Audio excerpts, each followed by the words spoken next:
Assalamualaikum teman-teman, ketemu lagi bersama saya di sini Anissa Aroshidah dengan NIM 210205123 dari Prodi Farmasi Universitas Muhammadiyah Riau.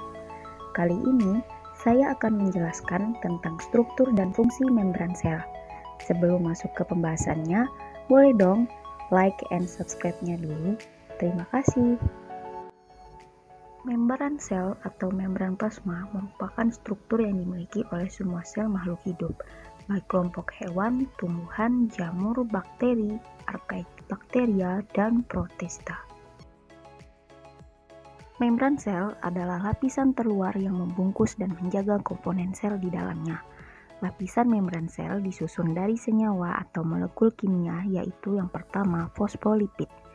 Nah, dia punya kepala fosfat dan ekor asam lemak. Nah, yang di atas ini dia bersifat hidrofilik atau suka air, sedangkan yang ekornya ini dia bersifat hidrofobik atau takut dengan air.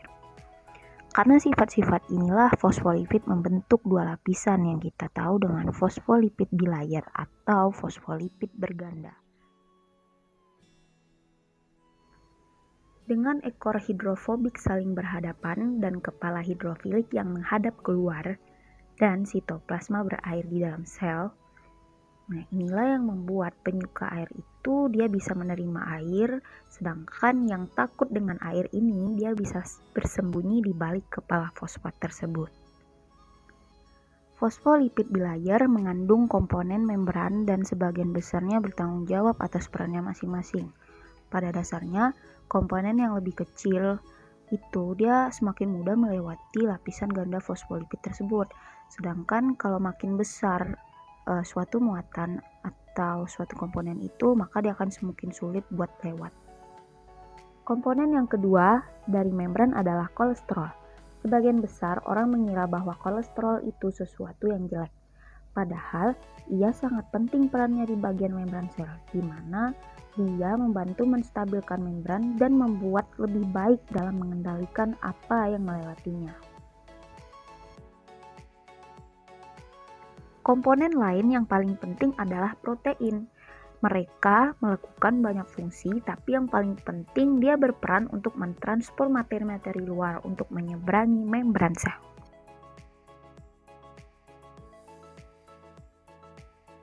Komponen yang keempat adalah karbohidrat.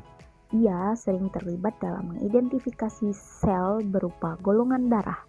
Apakah hasil dari karbohidrat membran yang melekat pada protein ini menolong kita untuk mengidentifikasi bahwa darah itu punya siapa? Apakah punya kita atau orang lain sih? Nah, semua komponen ini bekerja sama untuk membuat membran plasma yang mengelilingi semua sel. Dan membran sel ini adalah yang sangat penting untuk dibutuhkan untuk semua kehidupan di bumi ini. Oke teman-teman, thanks for watching my video. See you next time. Wassalamualaikum warahmatullahi wabarakatuh.